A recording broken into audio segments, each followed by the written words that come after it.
gameplay de bem aqui que fala com vocês, é o Gabriel. Estamos aqui com Titans 4 no PS4, gratuito também no PS3. Aqui é meu primo que tá jogando.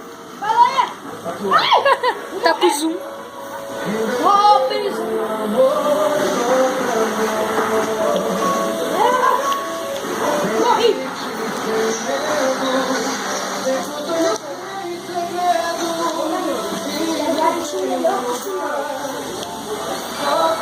Vou lançar meu titã, não.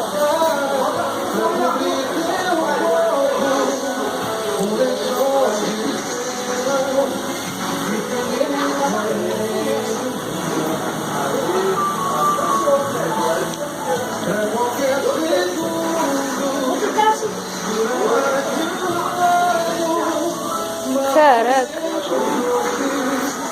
Isso. Agora eu vou voltar pro Titã. Mas primeiro você que gosta de eu entro dentro do Titã.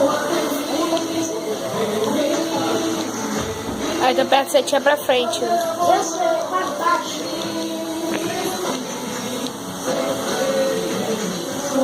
Não é só você que vai ter o Titã. Ele. Entrei, vamos Titã.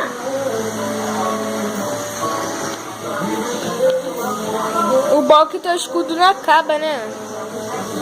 O tiro não acaba mesmo. E a tela parece que tá rachada, né? É mesmo, Titã. Mas é a tela que é dividida, pessoal. Porque você...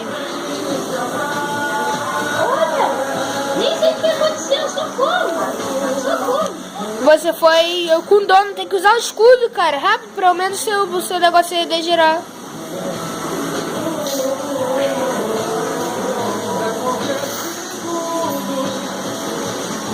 É mesmo, esqueci disso. A arma aqui, que tem 2 balas. Tem como atirar 3 da bala. Eu sei, cara. Triângulo, L1, L2.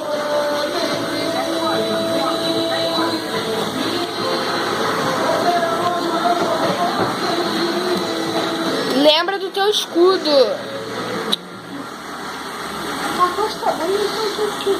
Eu tenho que destruir aquilo.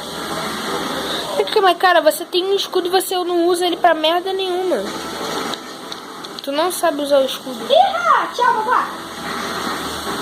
Vai, Tcholinho. Mais uma vez? De novo? Maldito, como é que ele tá fazendo de novo?